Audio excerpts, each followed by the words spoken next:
Yeah. I love my HBCU. And boy, I love it, love it. I love it, love it. I love my HBCU. And man, I hope my team they won. Yeah. I hope my team they won. Yeah. Man, I hope my team they won. I hope my team they won. Yeah. I tune into the HBCU Sports Lab to see if my team won or lost. If they lost, I'm quiet as a mouse. But if they won, keep tab. I'ma do the dab, yeah. Dr. Cavil, he know what he be talking about. Mike and Charles, they know what they be talking about. They compress the analytic data with this hip hop. If you know them like I know them, they gon' tell you if your team, if they won or lost, and who the ball. So listen to Professor, yes sir, and pay attention, cause he gon' teach a lesson. Nah, We talking Valley? Nah, I ain't talking Valley. Okay. We up, Doc. This is Dr. CAVIL'S Inside the HBCU Sports Lab. Welcome to episode 435 of the Inside HBCU Sports Lab radio show and podcast. The show that's covering the sporting HBCU dash for all things HBCU sports, the institutions large and small. From the NAIA to the NCAA, we share insights and information on the HBCU sports culture, HBCU athletic aesthetics to facilitate the story of HBCU athletic programs in the business of HBCU sports. We just call it HBCU sports pedagogy for short. I'm your host, Dr. Kenyatta Cavil, along with my co-host, Mike Washington, Charles Bishop. Along with our Sunday edition, one part of the X's and O's crew, HBCU Nightly star and curator, Joshua Sims Sr. With that being said, today's episode of Inside the HBCU Sports Lab is sponsored by THD Agency. THD Agency is a company that provides sporting and educational consulting and data analytics. I'm going to take a point of personal privilege before I get into scores, as they say. And I just want to say this is really a shout out to my neighbor, as my son calls him, Mr. Dennis. He goes home to the weekend. He's Mississippi native, as you would say, and is an alumni of Alcorn, and he does what he's supposed to do. And he goes home to check out the game. Now, this is where it really gets nice. The man has an RV. Pulls RV, big old truck, has his flag out, military. I mean, he's all in. Teacher, and he's preparing those students that are junior ROTCs that are preparing maybe later to go into the military as an opportunity. So he does that full time. But outside of that, he's a super fan of the Braves. Tells it like it is. Now, he keeps his lawn immaculate. Him and his wife, they get out there trim. But it's just something during the fall when they have a game and it doesn't quite go right. The way he cleans his yard, he gets up a little later. He's not out there fresh. When they win, he's out there. I mean, it's clean, it's going. He makes sure he's out there. And I think it's because he just happens to kind of wait to see if I'm coming out to the truck or do something. I don't do I hire someone. I don't do a lot. But I come out and I look for him. Yesterday, he left the trash can out. My wife, good neighbors. We're gone. He's gone. We take care of each other. Pull it in the back. I get this picture on my phone. We got the group text going, similar to what you talk about, Joshua, about the Circuit City Classic, where you couldn't see it. We couldn't see this game. It was about at least ours was behind the paywall. Prairie View, with its brilliantness, didn't send their team down there, and we'll say less about that because we don't want to get anybody in trouble. I'm just saying, I'm a fan. And so we're going back and forth and all this stuff going on. But I get this random picture of the scoreboard when it's tied. I don't get anything back afterwards. So I'm just shouting out as they have safe travels riding back. I just wanted to acknowledge my friend, colleague, neighbor, Mr. Jennings. Shout out. Can I acknowledge somebody? I was about to say, can I acknowledge the jersey behind you? What you got behind you there? Exactly. Yeah, I was going to say that a little later, but we'll get into it now. Hoovey Field had a big game, 3 catches, 2 big ones. One that set up the go-ahead touchdown in regards to that. They put him right on the 1-2 yard line. So shout out to Hoovey Field. Nephew, get it on. Boy, he part of that Cavil side of the family. That ain't Cavil. That's the Cavil side. That's the Cavil side. I'm gonna ask Big Ben. And shout out to Big Ben, the Cavil side, as Big Ben, the one that we know, not his father, but him, Big Anthony, then Anthony Cavil, his grandfather. We have submitted the paperwork for the SWAC Hall of Fame. So he's on the list and he's short list in terms of what he did the first century of the SWAC in 1925 through 1929. A great point, a privilege. Thank you for doing that, Charles. Mike, I know you wanted to have a quick shout out. Go ahead. Yeah, so I'm here with HBCU Week here in Wilmington with a couple of companies recruiting. And dude walks up to me and says, I know you. Of course, he has his DuPont shirt on. And he says, wait a minute, you work with Cavil. I was like, no, Cavil works with me. Now what you want? So he's like, I knew you. Y'all part of Inside the HBCU Sports. So we got to talking. He's a FAMU fan. I sent a picture of him, Marcus Green. He's with ONG, with the ONG folks. So I wanted to give him a shout out. In the midst of doing corporate stuff last week and recruiting, we had a chance to talk a lot of HBCU stuff and talk a lot of noise back and forth, of course. So I wanted to give him a shout out. Nice shout out. Great one there. Good one. Since we're doing a shout out, Joshua, did you want to go ahead and get yours out? Let me put up the cigar for Mike, Joshua, Charles, all of y'all getting your cigars this morning. Good stuff. Shout out to Roy in the background. He gets his cigar as well. Congratulations on the big win this past weekend. I would I'm gonna give my shout out to I'm gonna wait because I got my notepad here. As y'all know, at the beginning of the season, I had a notepad and a checklist of things that North Carolina Central needed to accomplish. I'll go over that checklist once we get to the game that ensued yesterday. But my shout outs, let me go to my shout outs. I'm sorry, let me go back. My shout outs for right now for this weekend are, I would like to give a shout out to God for being the head of our household. I would like to give a shout out to my wife and children and my mama and my siblings and all of that good stuff. I would like to give a shout out to y'all three gentlemen for being so gracious and allowing for me to come on here every week and really get all of my 1801 feelings all out here for the world to be able to hear and see and feel in real time. Last but not least, I would like to thank Valley. Giving us a chance to get our face back in the way that we absolutely needed to do so. Thank y'all, ladies and gentlemen. We're going to talk about it. I'll see y'all in a little bit. I support this message like Mike. Doc, let me make sure I get a shout out this morning. Go ahead. First and foremost, let me shout out Leilani Armenta, who is the first woman player in Jackson State football history. And she is believed to be the first woman to kick in a HBCU Division I game. So want to give a shout out to her yesterday for her contributions to Jackson State football team. Had a couple kickoffs yesterday, and she was needed out of necessity because Jackson State is down both of their field goal kickers. So that was huge yesterday in terms of, when I saw it, it kind of blew my mind, and I had to do a double take like, oh my God, that is a young lady. And she was out there kicking yesterday. So want to give a shout out in that regard. Want to send a shout out to all the fans who were flying back into Houston this morning. We had Alcorn fans, we had Prairie View fans, Jackson State fans. We had a couple of FAMU fans. They was on the plane coming back into Houston this morning. So, shout out to the HBCU fans and acknowledge Dr. Cavil's inside the HBCU Sports Lab.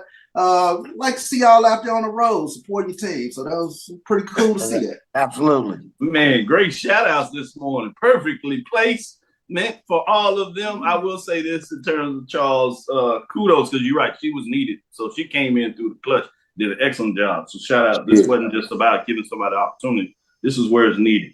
Let me get in here and start with the mid-major top 7 updates of what took place this past week, including yesterday on Saturday, the majority of the game.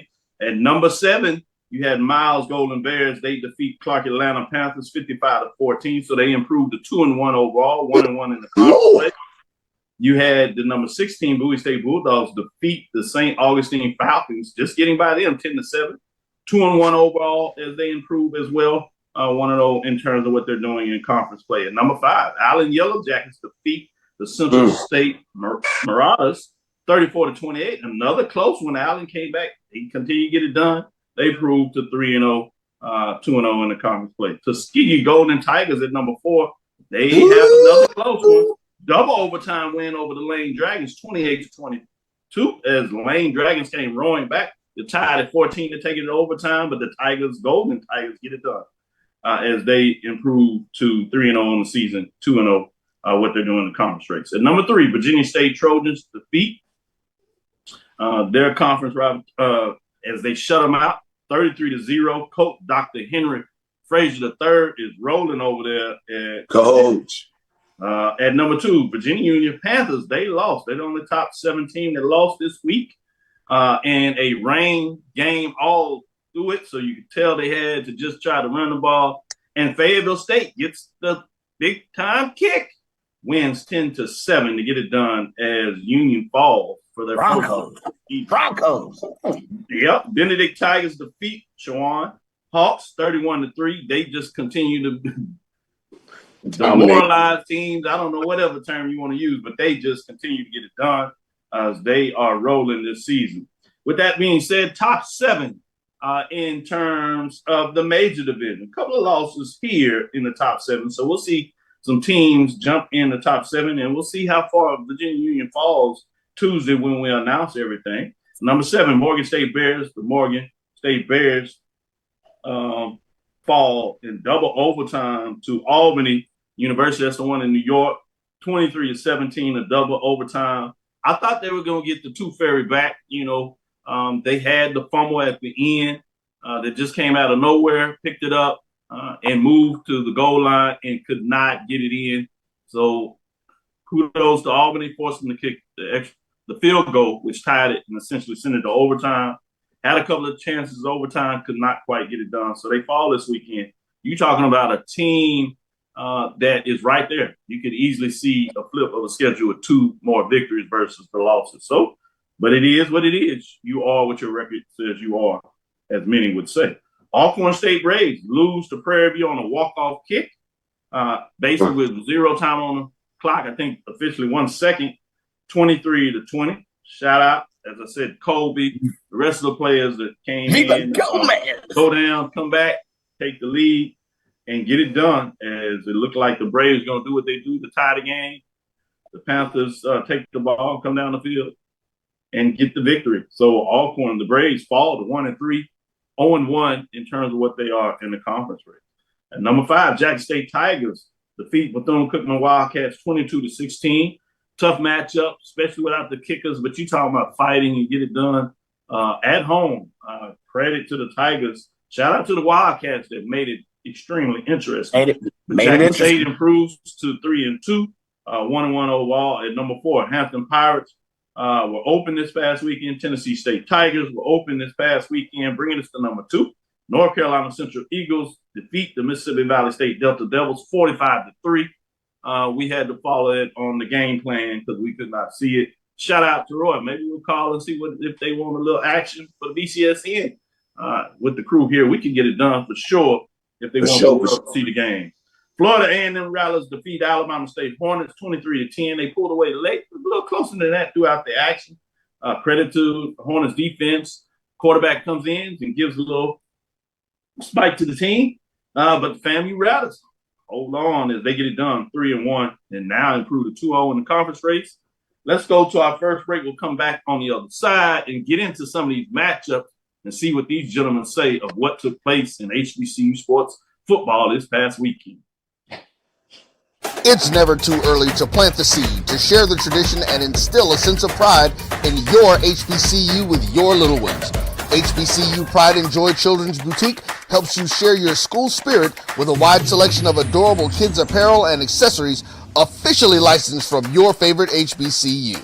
Visit hbcupridejoy.com and follow us on all social media at HBCU Pride Joy on Facebook and Twitter. You see, Head & Shoulders has scalp shield technology, protects against flakes even between washes. It's never not working. Kind of like us. We're never not working. Number 15? That's my rub. Ooh, nice. Never not working. Never, ever, never, ever not working. Welcome everybody to Juneau, Alaska. I don't like this one. Me neither. Let's get out of here.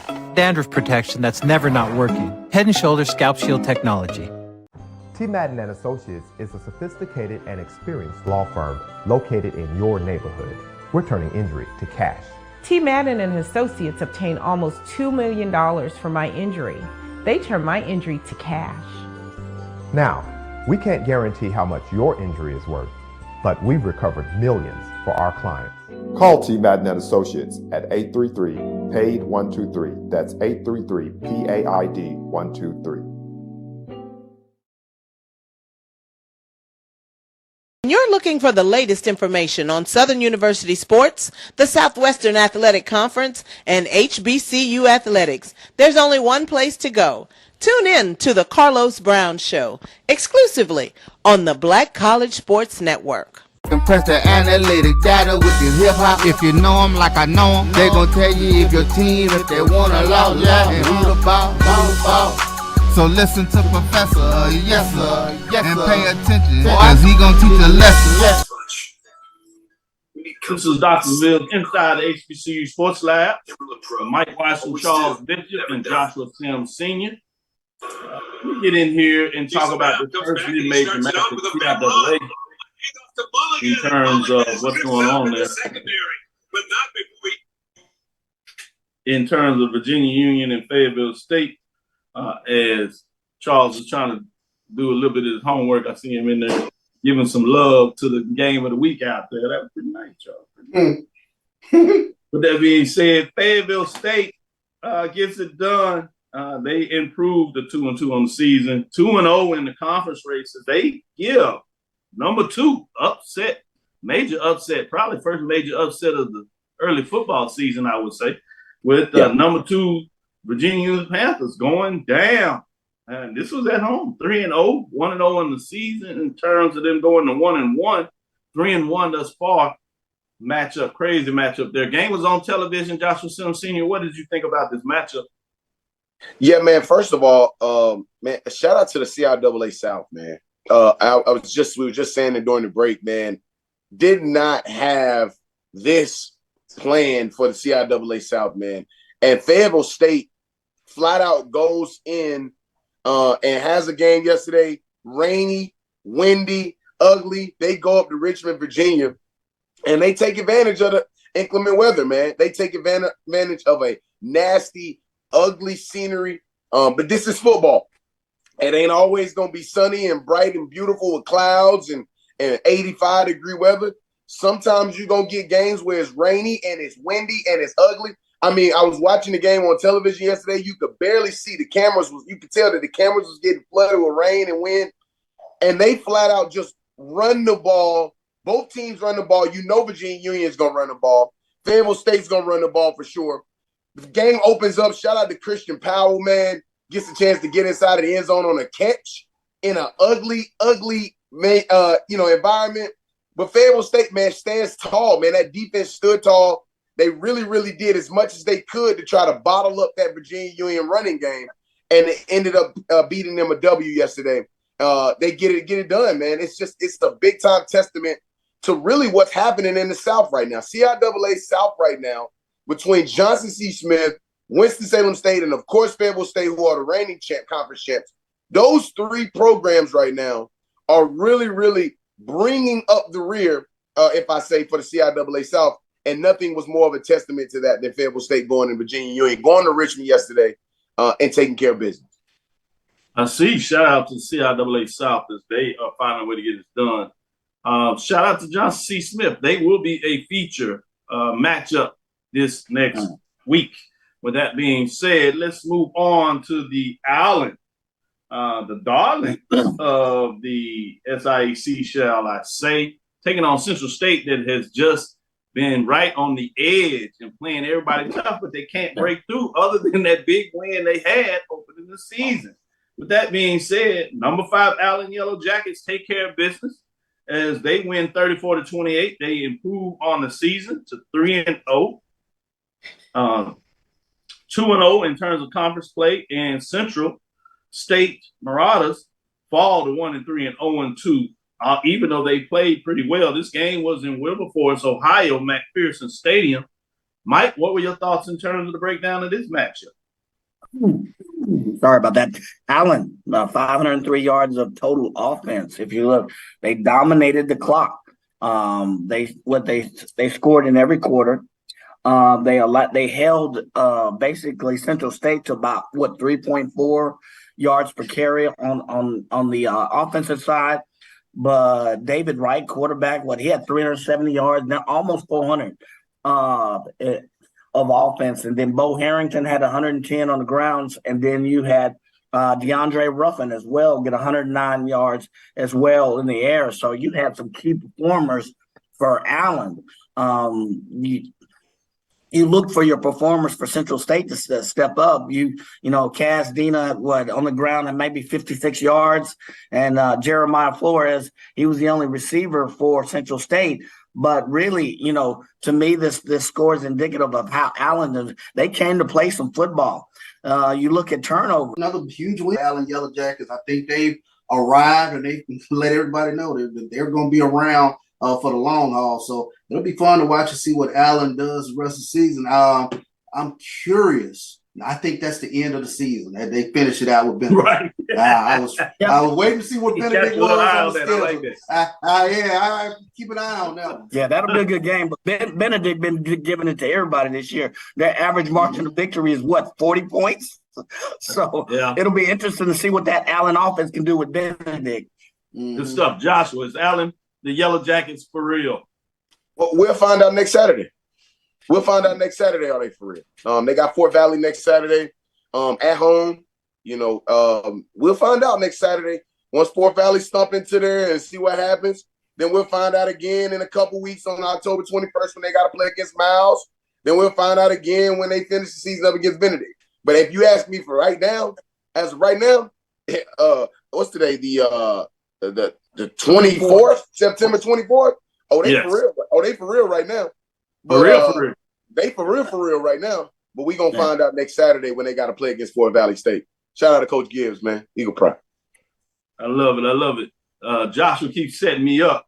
That's another featured matchup of the week at Fort Valley and Allen. So those fastballs, I appreciate that, Josh. Real possession. Let me go to you, Charles. Talk about the Brunswick, Georgia, Glenn County Stadium, Coastal City HBCU class was played, and it was a defensive slugfest. Mm-hmm. With that being said, Albany, as Mike likes to remind me and tell me, the Golden That's Raiders right. get it done over Tigers of Savannah State, 15-12. What were your thoughts in terms of this matchup? You mentioned a defensive slugfest. So the story of the game, Albany State's dirty blue defense. They did a great job. They kept Savannah State out of the end zone most of the day. And really the biggest thing was all SIC running back, Shamarcus Poole. They really held him in check. Only 6-7 yards rushing yesterday against Albany State. But, that's a huge win. Nice win right in their own backyard. And they got some recruiting edge over Savannah State. We getting that W yesterday. That being said, I'm going to talk about this last game, Langston and Texas College. Langston, this is a battle of one of the teams getting their first win of the season. Langston got it done and thrashed, if you would, Texas College, the Steers, 47-6. So Langston Lions get it done and get their first win of the season. Let's take our break and we'll come back on the other side.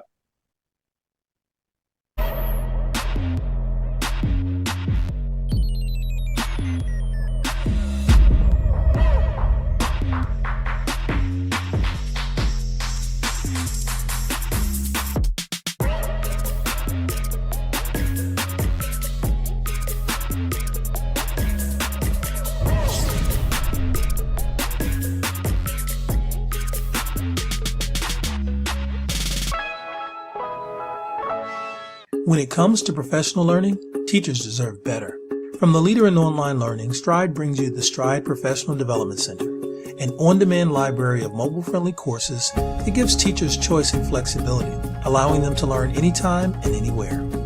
Our dynamic courses provide bite-sized learning and help educators advance their knowledge while also gaining professional development hours. It's time you take charge of your learning. Visit us today to get started. Since 2002, Empowerment Resources, Inc., a nonprofit organization, has empowered more than 1,500 youth and adults in Duval and surrounding counties through its programs Journey into Womanhood, Girls Mentoring, Life Skills for Teens, and Parenting Education Coaching. To get involved with programs, volunteer, or donate, visit www.empowermentresourcesinc.org. Follow us on social media, facebook.com/empowerment.resources and instagram.com/empowermentJAX. Charmin Ultra Soft has so much cushiony softness, it's hard for your family to remember. They can use less. Sweet pillows of softness. This is soft. Holy Charmin. Oh, excuse me. Roll it back, everybody. Sorry. Charmin Ultra Soft is so cushiony soft, you'll want more, but it's so absorbent, you can use less, so it's always worth it. Now, what did we learn about using less? You gotta roll it back, everybody. We all go, why not enjoy the go with Charmin? From them press the analytic data with your hip hop. If you know them like I know them, they gon' tell you if your team, if they wanna loud and who the ball. So listen to Professor, yes sir, and pay attention, cause he gon' teach a lesson. This is Dr. Bill's Inside the HBCU Sports Lab with Mike Washington, Charles Bishop, and Joshua Sims Sr. With that being said, we're going to go to our major division games of the week. We got 4 on the block for you. Might sneak in another one. But with that being said, we're going to go to Jackson, Mississippi, home of the Tigers. Mississippi Veterans Memorial Stadium. The suitcase game where Coach T.C. Taylor and the rest of the team get to unpack the suitcases, and they get the first home game of the season. Fans were wearing red. They were live. What I really liked is that end-zone shot with W.C. Gordon Classic painted and highlighted in red, real crisp with the blue on there. Now, that was quality. That was nice. Great shout-out to the team that gets that done, those that are architects on the field, and making it look like you had that real game day atmosphere. We're talking about a top 5 team in Jackson State Tigers. They get the win. It was a stubborn one, if you would, 22-16. You talk about fighting back all that adversity in terms of what was going on, but they get the win. Bethune-Cookman looked like maybe they were going to try to take it away from the Tigers, but the defense gets a big play and gets it done in a lot of ways as they win 22-16 over the Bethune-Cookman Wildcats in the second conference game for Jackson State as they improved to 1-1, 3-2 overall. Bethune-Cookman falls to 1-3 and 0-1 in the SWAC race. With that, Charles, what were your thoughts in terms of this matchup? Yeah, in a lot of ways, the score says 22-16, but it was a defensive slugfest. And Jackson State's defense, they took a butt whooping last week against Texas State, and I think they came back and responded very well against a tougher than expected Bethune-Cookman team. I think a lot of people looked at this game as though Jackson State was going to go in and just roll over the Wildcats. But you take your hat off to that coaching staff. They were well prepared, and T.C. Taylor mentioned in the post-game presser how prepared they were. And that there was a really good defensive effort by Bethune-Cookman. They did a great job of keeping Jason Brown out of rhythm yesterday.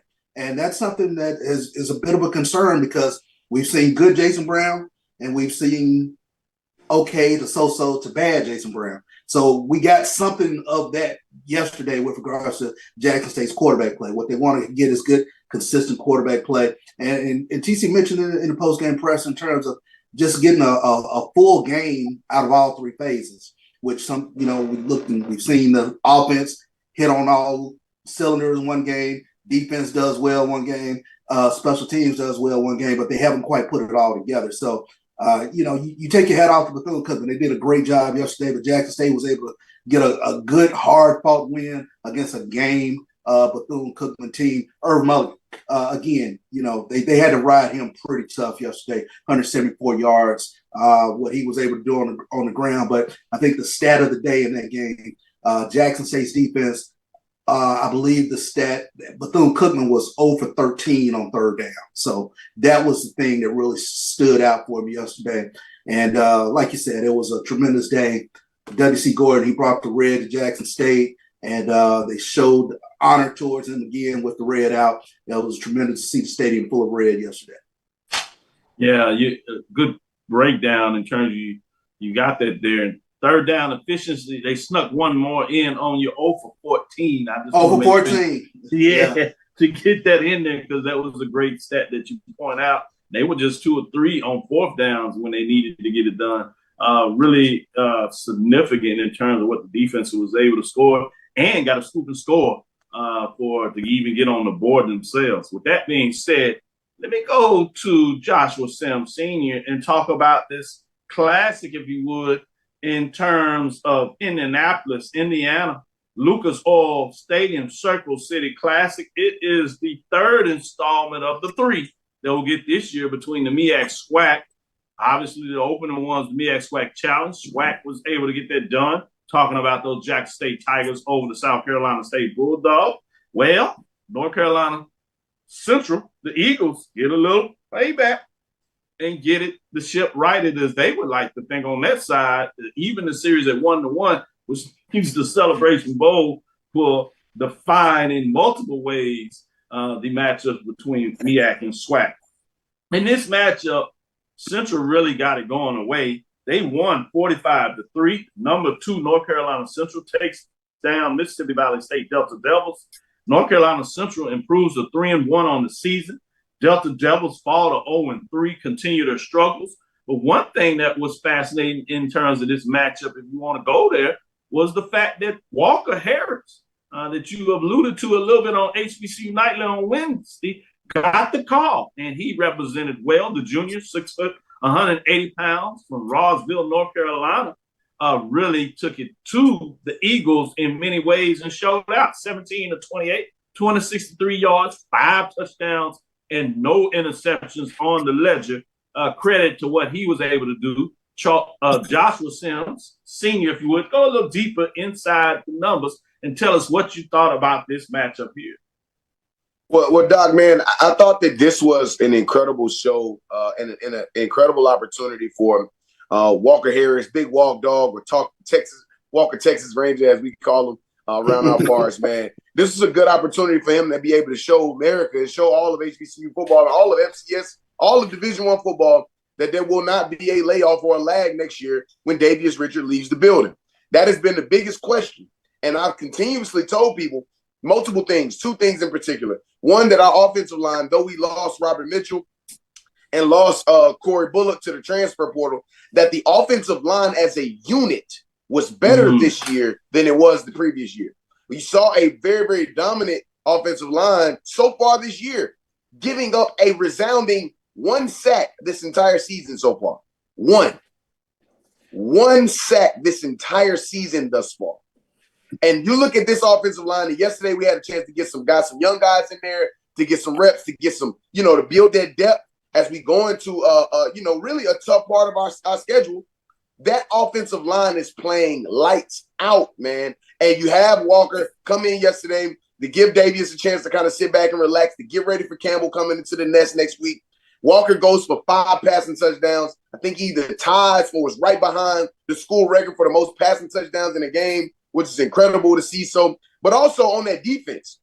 And I talked about this defense in particular being vicious, being nasty, and being fast.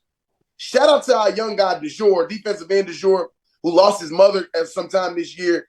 But he has been playing really, really motivated ball. Gets the school down the highway, had 3 sacks. Last week against UCLA, not so much, but this week he comes back out and he gets 3 tackles for loss and 2 sacks. This young brother is balling. And for a team that last year had questions about the edge, coming off the edge rushers, he has been a bright side and a bright feature for what that defense is going to look like going forward. And then overall yesterday, man, as a defense, gave up a couple gash plays, but held them out of the end zone. I mean, it was an overall great performance on offense, defense, and special teams yesterday. Didn't give up anything on special teams yesterday, which is always something that you can always tip your cap to. But without a question, without a shadow of a doubt, Doc, you hit the nail on the head. Walker Harris yesterday had a dynamic performance. That offensive line did what they were supposed to do again yesterday. Offensive line did what they were supposed to do. Running back room did what they were supposed to. It was a complete game. And I can check another thing off my list. First check off was to beat both of our rivals in state. Check. Second check off was to clear out the state of Mississippi. Check. Now our next checklist is to go undefeated against the Colonial. The Colonel. Whatever they calling themselves this year, to clear out the CAAA in non-conference play. That is our next one. We got a big one next week in the nest at home against Campbell, who lost to Elon yesterday, who we then have after we play Campbell. So it's a beautiful day in the triangle right now. It's a beautiful day. Oh my God. I like the check box. Charles, you see you doing some notes and checking. What did you want to tell Joshua about your check? Check box guy. Let me ask you, because you mentioned this next 3-game stretch. Yes.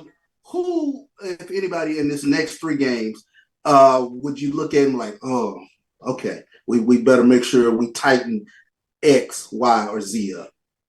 Well, I got to go straight to next week, Chuck. I got to go straight to next week. Last year is in the past. For whatever reason, Coach Oliver came into this season extremely motivated to get back some of those losses that he had in the first couple years here with us in our program. And so nothing is going to be bigger than Campbell next week. Campbell, who runs a defensive a scheme that's very similar to the pro style. We heard Coach KJ Black come on HBCU Nightly last week and talk about Campbell having a pro style defense, having a guy in Mike Mental who played in the league, had a very long career in the NFL. And literally, man, that defense calls plays. We got El Hadj Malik coming in next week again. They passed 44 times yesterday.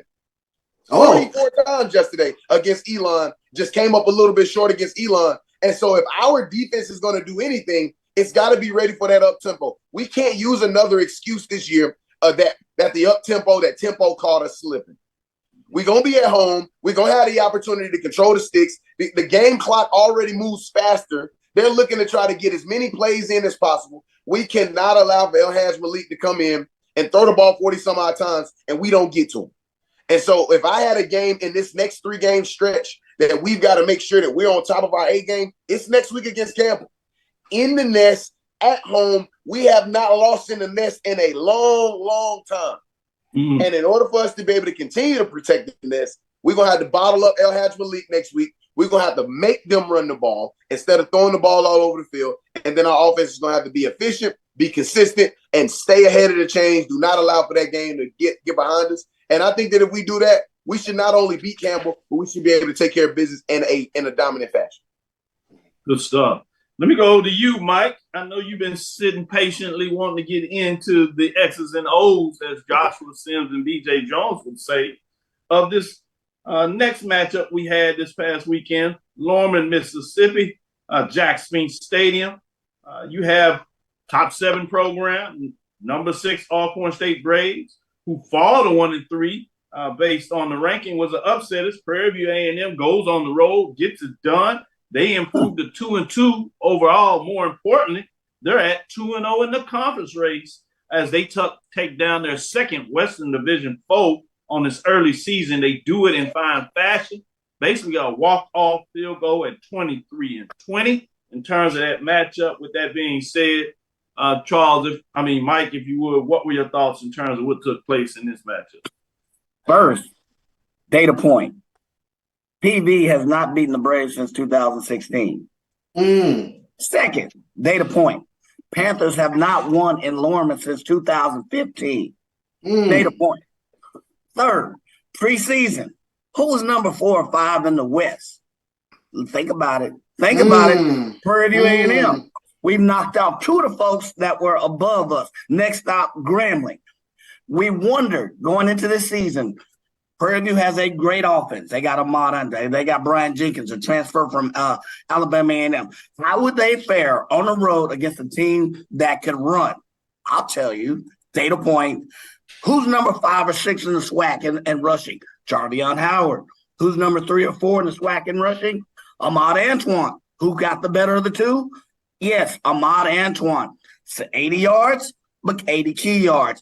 Jarvion Howard held to only 40 yards rushing. If you'd have told me that at the end of the game, he didn't end the game with only 40 yards rushing, I would have said, no way. Aaron Allen, great game. Their second leading rusher. Nico Duffy, only 20 yards. So that defense stepped up in the second half. If you look at this game, it was really a tale of 2 halves because Alcorn State really dominated The score doesn't reflect it because at halftime it was 10-7. Alcorn State really dominated time clock in the first half.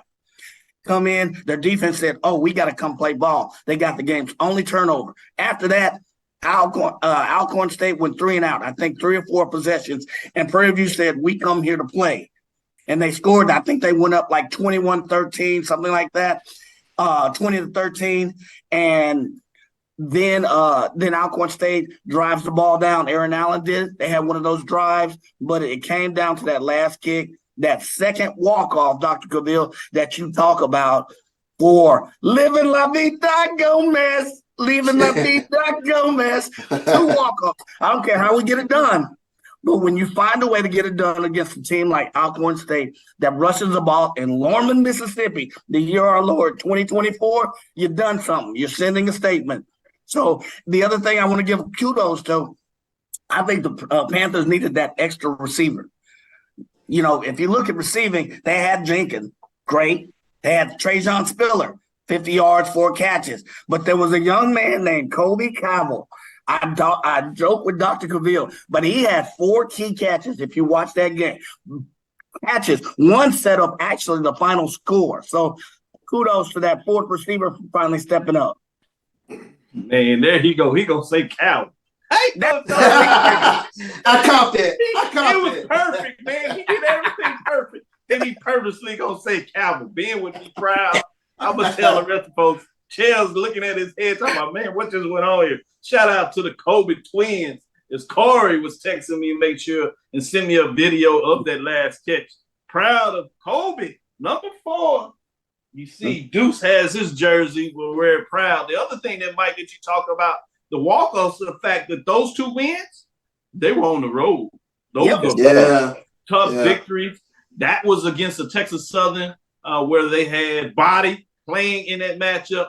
You also had them, obviously, Aaron getting it done. This is a team that a lot of people thought, Alcorn after that home victory, to their credit against McNeese State, folks was like, yeah, they're ready to go. Charles, what else you got in this? Well, I think, like you mentioned, to 2 road wins, that puts more emphasis on you better protect the house. You got to protect home. You got some games coming up at home that you have got to be loud, proud, and really make it a house of horrors for teams coming in. But I think that the stat that jumped out for me with this Alcorn Prairie View team, because they're so similar, Aaron Allen, 37 pass attempts. And to me, if Alcorn is throwing the ball 30-plus times, it means I'm doing something right. It means I'm holding down that run game, and that's really what jumped out at me in this game. Because when I saw that stat, and no dig at Aaron Allen, had a good game, 26-37, but 37 pass attempts. That means you're keeping Jarvin Howard in check somewhere. Yeah, good point when you talk about, and Trajan Collins. People don't want to talk about him. I thought he was the quarterback that everybody overlooked. Everybody wanted to talk about all these other great quarterbacks. To their credit, but Trajan Conley went to work, and you talk about being efficient. He might not do a lot, but he was 12 of 19, 187 yards, and Keith got the touchdown. Had the 1 interception, but he redeemed himself for it, and he got in crucial rushing yards at the appropriate time, 4 for 12 with the big rushing touchdown. So credit to what he did, spreading the ball around his receivers, as you picked up some of them, but it was 5 of them. Check out what they averaged on their catch. Brian Jenkins Jr., 30.5 a catch. Only had 2, but they were 2 big ones, 61 yards in terms of along with 38. Trajan Spiller, 4 for 54, 13.5 on his average. Getting in the end zone on one of them, along with 28. Hoovey Field, 3 of 46, 15.3 yards a catch, had a long of 24. So Dylan Domel, 2 of 18, 9 on his. David Murray got into action, 1 of 8, but he had 8 on his. So when they do pass, they are very functional at picking up big yards in terms of when that rushing game is getting it done in that mix, it gets work. Let's go to this last game. And DJ Jones, I want you to get in on this, as all 4 of us are going to get in here. And I'll let you, Josh, see you want to have comments there, because I know you've been quietly talking about Prairie View Self on HBCU Nightly and tried to tell everybody. Everybody wanted to go Alcorn, and you said it. I'm gonna go to you, Joshua, and then I come back to you, Charles. We're all gonna get on the mix as we talk about FAMU and Alabama State. Go ahead, Joshua. I was just saying that's that yak, man. That yard after catch. Yards after catch. Having the ability to put the ball in receivers' hands and they make something happen with it, man. That is something that the old ball player in me, the old coach in me gets excited about. When I see guys catch the ball and they make a play, I'm not talking about the quarterback always having to put the ball in the breadbasket. I'm talking about the offensive coordinator make a call. It could be an inside dig, it can be a drag route, it can be an inside sit route, it can be a snag or a spot route, it can be a curl route, and you find a way to make that defender miss and you get the yards after the catch. That's what I'm excited about hearing. When I see gashes for 28 yards, most of the time you ain't passing the ball down the field for 28 yards. That means you got a pass that probably went for 10 to 12 yards. You made a guy miss. You broke it for another 10 to 12 yards or another 15 to 18 yards. And that's that yards out of the catch. I'm glad to see this because Trazion Conley was somebody I talked about at the beginning of the season. And I said was this Prairie View A&M team is going to go as Trazion Conley goes. And to see that he's got a full receiving core. Full receiving core. I also want you. Go ahead, Chuck. I also want y'all to go back and cite Charles Bishop back at Swag Media Day, talking about Prairie View. You specifically talked about all the weapons, Brian Jenkins Jr. Brian, you talked about doing that as you saw different things and how they were able to get some stuff done. Let's go to Tallahassee, Florida, Bragg Memorial Stadium. SWAC game. Alabama State Hornets were coming back off a week off, and they were taking off the number one team in many people's poll, certainly Dr. Cavil's FAMU Rattlers. And boy, did they mess around and make it interesting. Couldn't get it done. Credit to Rattlers as they really jumped in there and made the most of it. Defense came to play for sure. BJ Jones, what were your thoughts in terms of this matchup as FAMU, the Rattlers, improved to 3-1, 2-0, more importantly in conference play, as Alabama State falls to 1-2 and 0-1 in conference play. DJ Jones, what are your thoughts? I mean, the biggest thing is that, man, FAMU found a way to do it. Alabama State found the quarterback. That offense looks a lot different yesterday. And if you look at the passing yards, that quarterback actually outdueled Musa.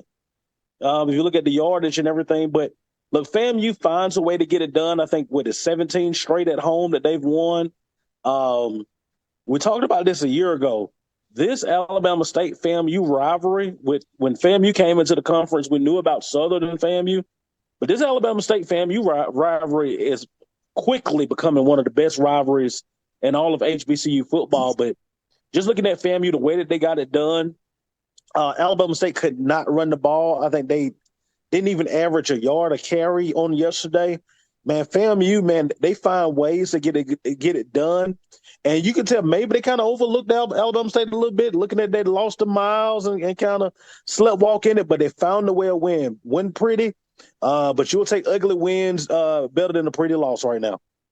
Mm-hmm. Yeah, you said it, BJ. 23 or 14.6 yards, along of 19. They shut down, certainly, Alabama State rushing. Damon Stewart, 23 of 38, 289. One touchdown, did have the interception. Mike, what were your thoughts? Yeah, I think comparatively, I agree that Damon Stewart hit comparatively to Jeremy Musa. You could argue that he played as well or better comparatively. He did have the one touchdown. I thought the thing that stood that even though it was an ugly win, you controlled this ball for damn near 40 minutes of the game. Now, were they productive all 40 minutes? No, but a total of 353 yards. When you control the ball that much, you give the other team less opportunities to capitalize on it. So whether they scored or not, they held control of the ball 40 minutes. That's 2/3 of the game. Yeah, good analysis. I like that. Charles, what do you have? You got it done, but it has to ring alarms for me when I look at their ground attack and they only got 59 yards on the ground. I know how stout Alabama State's defense is, but that has to ring some alarm bells for them to only average 2.8 yards per carry. And when I look at their schedule, I got to ask this question of the panel: is there another team out there that can control FAMU's running game pin their ears back and come after Jeremy Musa. We just talked about Prairie View homecoming. Maybe that's the one if they can get if they can run the ball, which is what you need to control the clock and get them off there. Prairie View's one of them. That matchup they had with Southern is another one if they can get it. But the question you got with Southern, though, is that line play. There's still some questions in terms of what Southern does on the line. So I know people are excited in terms of the backfield of Southern, but there's been some questions about the line play. And then, not that we have to dive into this level, but you also have the concerns of just the rift, if you would, between the Southern fan base and the coach itself. At some point, that is a troubling sign, not as if they can't get it done, but that's going to seep into what the players are doing. And if a team can push a little doubt, it becomes a challenge. I don't think you can do that for a full season. They have to find a way to kind of coalesce that. And I know they're working through it, but that is something that kind of makes me nervous as well. Josh, let me get your thoughts in terms of this matchup. You have a unique view. Over the years, you've seen FAMU in terms of the MEAC. Now they're in the SWAC. So you get to get this front porch view, if you would, in terms of the SWAC matchup. What did you think in terms of what you saw come down when FAMU got it done 23-10? Defense made some big-time plays in terms of this matchup as well. Look, man, football is not difficult. Sometimes we, as prognosticators and in the media and coaches and fans, sometimes we make it more difficult than it has to be. And it's not difficult. To win on Saturdays is incredibly difficult. To win a football game in general is very difficult to do. And to string off the amount of home wins that FAMU has strung off is incredible. That being said, Jeremy Musa, 25 for 40 for 294 yesterday. That tells a lot right there. 2 passing touchdowns tells me a whole lot, man. Tells me a couple things in particular about Alabama State's defensive back room. A little bit of a challenge, man, dealing with that fluidity in that FAMU receiving room yesterday. They had some issues, man, and it kind of exposed itself all 4 quarters of the game. But there were some situations in that game yesterday. And I can say this because I know what it feels like to be in down and distance moments, and you got to make a call. There were some situations yesterday down in distance where I saw FAMU call some questionable play calls. Some play calls that you just don't call in certain situations. And I'm concerned. Now, I'm not concerned to the place where I'm saying this could come back and bite them against who they get ready to play against. But let's say, for instance, a Southern team gets rolling. And they showed it. They are very, very opportunistic. Over time, we've seen Southern's defense be very opportunistic. It is not a pushover defense. You are not going to play against Southern and feel like you can just make a whole bunch of things. Giving Dr. Cavil a great point. There are some issues going on from a culture standpoint, a rift between the fans and the coaches and the players that causes an effect on the players. But I'm not so much concerned about that game being what it is as much as I'm concerned about October 28th when they got to go play when Prairie View A&M comes into town. A defense that has shown already is opportunistic and has an offense. Listen to this, y'all. They have an offense that can capitalize. Prairie View has shown you. They got an offense that can capitalize when you make questionable play calls in certain situations. No coach is going to call a perfect game, but there are some play calls that you just don't call in certain situations. And I saw FAM do that 4 times yesterday. 4 times. And if we had the time, I would go through each and every one of those play calls. And I'm saying that eventually somebody's going to catch up to you making them play calls. And you think that it's okay for you to make them play calls because you're playing against a team that virtually has not even a pedestrian offense across the field. They have almost a non-existent offense over there. You switch the quarterback, still look non-existent. I'm saying that if you don't get that figured out, and you don't figure that out before you got to get ready to play against Prairie View, before you got to play against Southern, you're going to have some problems on your hands. You're going to have some real issues on your hands. And so I was very, there was a couple of them calls. I got 4 of them written right down in my handy-dandy notebook that I saw was questionable play calls and down and distance. I got a little that supports that. I got some points that support that. You know who's number 1 against the rush in the SWAC? It's FAMU. You know who's number 2? Alabama State. Number 3, Southern. And then comes Prairie View A&M. So you just played Alabama State, okay?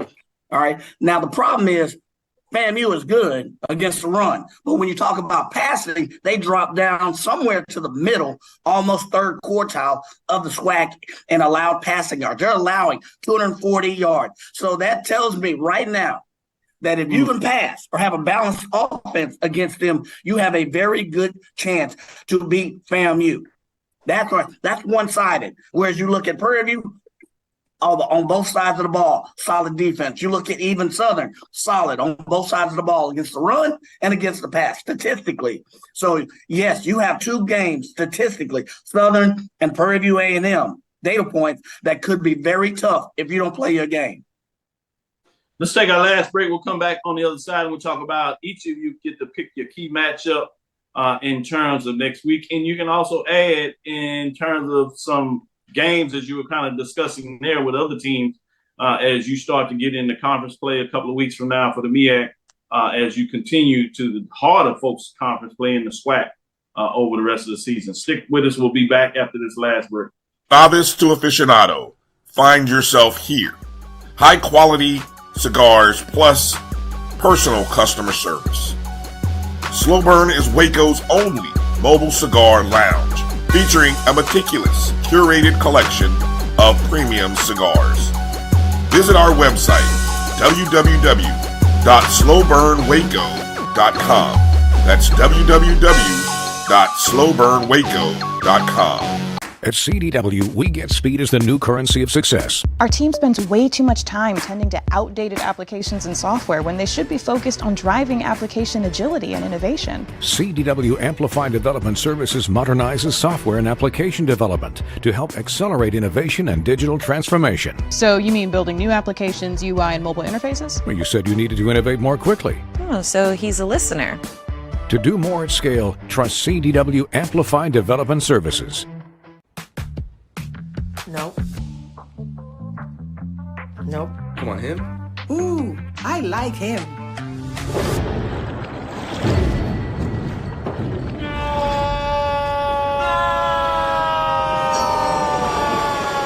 Quick, the quicker picker-upper. Bounty picks up messes quicker, and each sheet is 2 times more absorbent, so you can use less. He's an 8. He's a 9. Bounty, the quicker picker-upper. This is Brian Fulford. AD Drew and I are co-hosts of the BCSN Sports Lab. We talk about all things related to HBCU athletics. From the games, teams, coaches, and fan interest stories, we cover it all. You can find our shows on Facebook at BCSN Sports Lab, YouTube at MyJBN Online, and everywhere you listen to podcasts like Anchor, Spotify, Google, and Apple Podcasts. You can also find the show on the Jericho Broadcast Network's app. Make sure to download. We look forward to you joining the conversation and being a part of the show.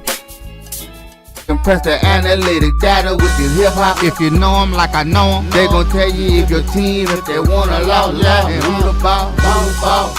So listen to Professor, yes sir, and pay attention, cause he gon' teach a lesson. This is Dr. Bill inside the HBCU Sports Lab. Shout out to Ricky Burden, great win, Graham, and my brother at PV. I see the shout outs are ready to go. We talking about State Fair Classic. I think somebody might get that out there in terms of a key matchup. We'll see how that should set up. He said it's real early, but Grand PV Southern back on top like old times. I hear you. I deal with it. Magic, though, usually we only get this during Labor Day Classic weekend where we have a Sunday game or two. We have one today at 12 high noon. You have Shaw traveling to Elizabeth City State military appreciation game with a matchup today. So we'll make sure we share some love with Shaw and Elizabeth City State. With that being said, BJ Jones, what is your matchup of this week that you're looking at, or one that you just can't get out of your head following up for a couple of weeks down the road? Oh, man, for this week coming up, man, it's Grambling and Prairie View, State Fair Classic. You know, it's one of those things, man. You know, I want to see it. You know, you kind of want to saw Grambling yesterday in Texas Southern, and I think that this game is going to be one of those building blocks, one of those tree-shaking games when we talk about how the West will be determined. And then on the other side, a game that I'm kind of looking forward to seeing, Alcorn has to go to Alabama State this weekend. And that one's going to be interesting. Alabama State looked a lot better offensively. They look like that from the point standpoint, but they look a lot more capable offensively. What that defense is going to look like against that Alcorn offense? Can Aaron Allen replicate what he did on yesterday as far as his arm and through the air against Alabama State? And the third, I'm calling upset alert. I'm hitting the panic button. I'm calling upset alert. Tuskegee visits Alabama A&M. Yes. Homecoming. Would not be shocked. I'm calling that one too. I think the Golden Tigers get Alabama A&M at home for homecoming and spoil it on Saturday. Man, DJ Yes. Jones, you throwing fastballs as well as I talked about Joshua Sims. That is my mid-major classic game of the week. It's a bonus game since we don't have a mid-major classic this week. Obviously, classic game of the week is that Prairie View Grambling game. So you're on the money as we're getting some of these key matchups out here early. So I like what you're talking about there. Charles, jumping up the bits, what's on your mind? What do you look forward to this weekend that you say, I got to see what it happened? Well, this Tuskegee team that fought tooth and nail with the Lane Dragons yesterday. We are expecting them to go up to Alabama A&M and steal one. That's what I'm hearing. They got caught looking ahead. Okay, that's what I thought.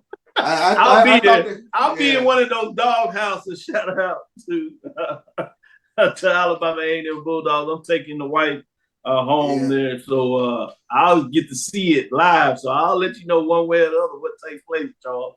Yeah, no doubt. But the other one, I think BJ touched on it. I mean, State Fair Classic this upcoming weekend, Grambling and Prairie View. And, nobody's talking about Grambling, and they just creeping around.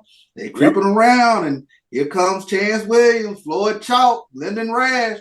They got some dynamite components. They look scary, and then they have a great pass rush, and that's going to be a fun one next week. And now Prairie View's turning a few heads. Now we all get to take a look at State Fair Classic this weekend. That should be a really, really good game. Yeah, what's unique about that people didn't realize, I get the cheat code, so I got to sit up and watch all these games.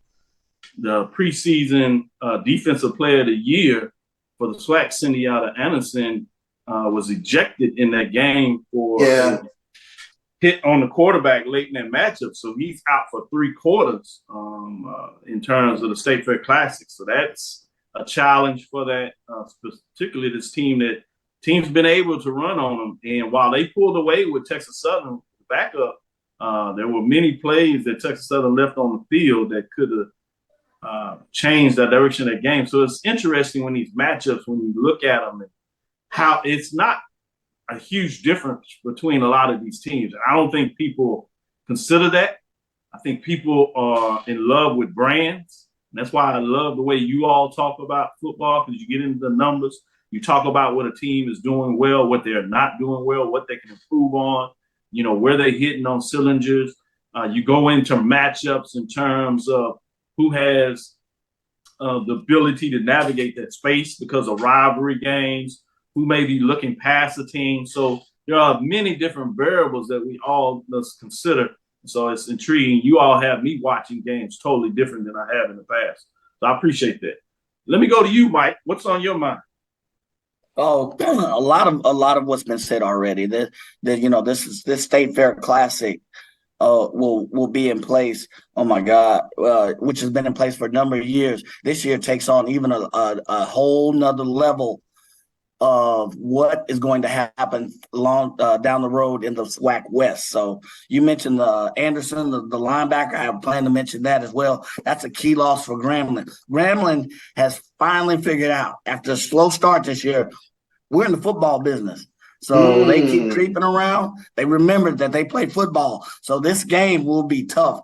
So the other one that DJ Jones mentioned was that Tuskegee. I'm calling the upset on that one too. I'll put my name on that one. That just might be the upset. The other one, and I see the time, Don, is Allen versus Fort Valley. You got 3-0 Allen against 3-1 Fort Valley. Fort Valley's only loss was to Tuskegee by 6 points. So that will be interesting. We're gonna see how real either Allen or Fort Valley is this year. That's another key matchup that I can't wait to see next week. Man, it's fascinating. I'm going to go to Joshua to save us some love with these folks all in love with the SWAC. I guess Mike did throw in a little SIAC since A.D. Drew is not here. B.J. Jones showed us a little love. But I'm like Charles. I'm a little intrigued about how y'all talking about Tuskegee going into Alabama A&M rivalry game. I know they're going to be hyped for that. But Tuskegee, I've got the chance to watch Tuskegee right here on the BCSN network because we cover the games and like that. And I'm not sure if I'm seeing the same thing that I'm seeing from you all about Tuskegee. This is a bend, but don't break defense. This is a Tuskegee that won against Fort Valley State. Give them credit, but it went down to the wire, 37-31 last play. Couldn't get in there. Now they beat up Kentucky State, Tuskegee 36-10. They got a tough matchup against Central State, was right there with them, 27-21. All but gave them hell. And then Lane took them to double overtime. They only put up 14 points in the regular part of that game. It was 14-0, and Lane storms back. It's 14-14. And so I'm intrigued about that matchup. Y'all got me looking a little closer if I'm missing something from Tuskegee. With that being said, Joshua, give us some CIAA, some BIAC love. What you got on your plate, man? All this SWAC and SIC love. I don't know. Well, you know, Doc, the unfortunate part about this part of the season for the CIAA is that the intriguing matchups aren't happening right now. You know, like you might catch a upset here and there. Like yesterday, we got Virginia Union going down to Fayetteville State. You know what I mean? You might catch one of those. Bowie State almost gave one up at St. Albans. Yeah. But the reality is that this part of the season ain't really that exciting in the CIAA. But that being said, I will say that I am interested. I'm interested in the fact that Fayetteville State's got to go up to Bluefield, West Virginia. They got to go to Bluefield, West Virginia. They got to go take on another CIAA North opponent in West Virginia. Ain't no telling what the weather going to be like. Ain't no telling what the atmosphere going to be like. And that's a rough thing to do 2 weeks in a row, to go on the road and beat two CIAA North teams on the road. And I can guarantee you, Coach Coaston's going to have them Bluefield State boys ready to rock and roll. It's a home game. So that's intriguing for me in the CIAA. Winston-Salem State's got to go up to Lincoln, Pennsylvania to take on again another CIAA North team. Shout out to my dog G, Gerald Huggins, who's on HBCU Nightly every week. They going to have that defense ready to go. Is Winston-Salem State's offense for real? We starting to see a couple of tenants. We starting to see a couple flashes. You know what I mean? Are they for real? We get a chance to see that. And then again, it goes without saying, but it's the same question we have about Allen on the SIAC side. I have that same question about Johnson C. Smith. Johnson C. Smith, are you for real? They go on the road to take on Elizabeth City State. They got to go right down that state borderline between North Carolina and Virginia, and they got to go up to Elizabeth City State. Heard it's going to be a good, beautiful atmosphere up there in Elizabeth City. Northern North Carolina atmosphere. College football ain't no joke up there. Trust me. I took a visit there once or twice. They're going to have to come with their lunch pail. But I think, that's the intriguing matches. Those are the intriguing matches up in the CIAA. Again, y'all, give some credence to the CIAA. Right now is not when you get your most intriguing matchups. You got some North versus South battles, but it ain't very, very intriguing. Now, in the Mid-Eastern Athletic Conference, oh, school down the highway. Are you gonna score a touchdown? Norfolk State bouncing back after a loss to a mid-major program that is rocking and rolling. Virginia State, look for that Mid-Eastern Athletic invitation to come in the mail in 3 to 5 business days. Coach Frazier, I love you, Coach. You ain't about to sit in that CIAA for much longer. We coming to get y'all. Dr. Abdullah got so much love for you. We talk so much in the back room. I got so much love for Dr. Abdullah, the president of Virginia State. Hey, look for that invitation to come in the mail in 3 to 5 business days. We need to overnight it. We'll overnight it via UPS or FedEx, whoever's going to get it there fastest. But That's what's gonna happen. But old school down the highway, you got some big news this week. Your chancellor's retiring. You got a lot of instability going on in Greensboro. You ain't won a game. You haven't scored a touchdown that much. You can't pass the ball. And then you got Norfolk State, who with Otto Coons right now, looking like a completely different team. And then you got to go up to Old Norfolk. And I've always said, whatever can go wrong, if there's a stadium in the Mid-Eastern Athletic Conference, I promise y'all, God be more love me. If there's a stadium in the Mid-Eastern Athletic Conference where if something can go wrong, it will go wrong, it is in Norfolk, Virginia. I've seen the craziest things in my life happen in Norfolk, Virginia.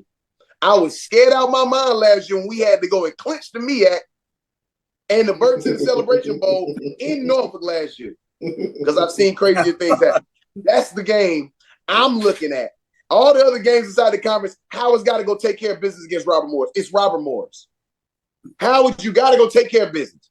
Get your face back. We know what happened with Hampton. You had a bye week. Get it fixed. Get ahead of the chains. Have a balanced offense. Run the ball, pass the ball. Get some guys healthy. Tired of hearing the excuses about you not being healthy. Them excuses at this point. Go beat Robert Morris. Morgan State, I'm praying for you. Praying for you. They had also a coach. They had a coach who lost a son last night in D.C. So our literal prayers are going to the Morgan State family, and our prayers and love go to them. And then we're hoping that this does not have a lingering effect on Morgan State. Yeah. Last night's game, those are one of them games where it can have a lingering effect, man. You hope that they've got the quarterback situation fixed. You just don't know. And they got to go play against Yale next week. Delaware State looking to possibly get their first W of the year, but I don't know, man. They got Virginia Lynchburg, and the way that Delaware State been playing, I'm not sure. I don't know. Don't and then Delaware State like that. I don't know, no disrespect, man. I love Delaware State, but Dr. Cavil, the one who brought it to my attention that every conference has a valley. I'm sorry. Delaware State coming to valley. We just as responsible for Delaware State as the SWAC is the valley. Yeah, Delaware State is the valley of the MEAC. Yeah, we responsible for them. We talking Delaware State? Yeah, we talking Delaware State. Yeah, we responsible for them. So hopefully they get their first W of the season this week. And then, of course, the top dogs hosting the little Camels out of Bowie's Creek coming up to the Nets next week. It's going to be big time. And Doc, I know I was supposed to be showing some love only to the MEAC and to the CIAA, but I got to say, I did say at the beginning of the season that Tuskegee was going to catch one of these Division I Alabama schools. I said that like 25 times. You did. You did. Does it come true this week? I don't know, but I'll come back and apologize to all four of you all if Tuskegee Golden Tigers get it done. I know AD is pushing on that.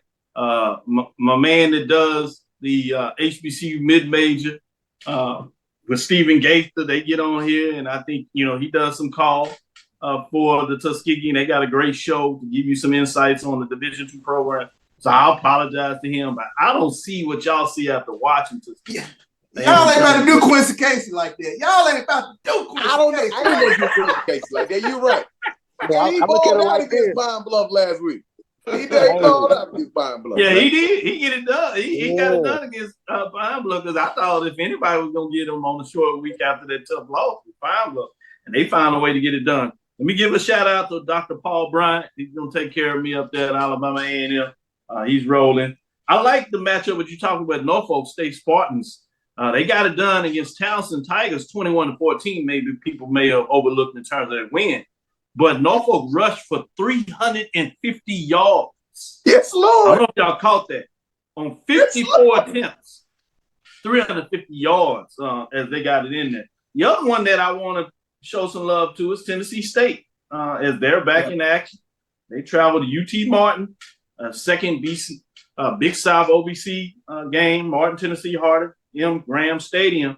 If they're going to make that next step, this is the gum they got to find a way to win in terms of doing it as Tennessee State had off week and they're back into action. So it'll be fascinating to see what that looks like. So some of the ones I wanted to shout out myself in terms of big games this week. We're full of action. Get out there, travel, go see your HBCU game in your backyard. If you don't have one in the backyard, get on the road and get it done. Again, shout out to my neighbor, Mr. Dennis, as son Deuce, in terms of representing Hoovey Field. He said he saw the video. He saw Kobe out there getting it done. So I wanted to give him a special shout out again as he's traveling. Travel safe. We'll see you back when you get into the neighborhood, and make sure we have a little notes under your doormat there so we can talk the rest of the week. That's a lawnmower game, Doc. That's a lawnmower game. The loser of that game got to cut the other's front yard. That's a lawnmower. Yeah, come on over here. Come on over here. At least trim up. I got to cut. I'll get it cut. Hey, Doc, I have one more. I'm sorry. I got to get this one in. Shout out. Today is my 29th wedding anniversary. So shout out to my beautiful wife, Kim. She is on the road. Heck, 2/3 of Wheeler is on the road this week in D.C. But 29 years, that's my ride or die. She'll watch the show. I'm sure she'll send me her thoughts as well. She's a big Fort Valley fan as well, being from Warner Robins, Georgia. But shout out, 29 years of marriage today. Hey. Shout out to my big sister Kim. Little sister Kim there. Shout out. Much love to both of y'all celebrating your anniversary. Beautiful people, beautiful children, even more so. So safe travels, Kim. We'll talk to you when you get back. For everybody that continues to be on the move and travel and things like that, safe travels to all of y'all. Appreciate each of you. Charles, Mike, Joshua Sims Sr., BJ Jones, X's and O's. That's BJ Jones getting it done, and Joshua Sims Sr. Thank you for your time getting it. Thank you for listening inside the HBCU Sports Lab. Make sure you share our podcast with your friends and colleagues. Shout out to the HBCU Lab listeners coming in here every Sunday morning and giving us their time as well. I am Dr. Kenyatta Cavil, the Dean of HBCU Sports, come from inside the lab in the College of HBCU Sports with Mike Watson, Charles Bishop, and our Sunday edition of Joshua Sims Sr., BJ Jones, with two of the three members of the X's and O crew, BJ Jones, curator of HBCU Weekly, and Joshua Sims Sr., curator of HBCU Nightly. Check them out on Tuesdays and Wednesdays on X, formerly known as Twitter. Again, we want to thank you for listening to Dr. Bill's Inside the HBCU Sports Lab with Mike Watson, Charles Bishop, every Tuesday and Thursday at 6 o'clock Central Standard Time. You know what we do right here on Sunday mornings at 9. We look forward to next week as we discuss the latest in the news, give you some key matchups to watch. We'll break them down throughout the week and let you know what time it is. Follow me, Dr. Kenyatta Cavil, DrKenyattaCavil, Twitter, Facebook, and Instagram. Inside the HBCU Sports Lab 1 on Twitter, X, formerly known as Twitter. Facebook and YouTube is Inside the HBCU Sports Lab. Dream big, continue to move forward. Make sure you check out on tonight as Brian and AD on Sports Rap to see what they have about the HBCU sports scene as they set you up for the week. Wednesdays, ONG Strike Zone. You heard Mike talking about Mike a little earlier in the show as well. Throughout the week, and Saturday again with Carlos as he breaks down to let you know what's taking place across the landscape, specifically at Southern. Dream big and continue to move forward. We will talk with you soon. Charles? Of course. Mike? Lecture. Joshua Sims and BJ Jones? Dismiss.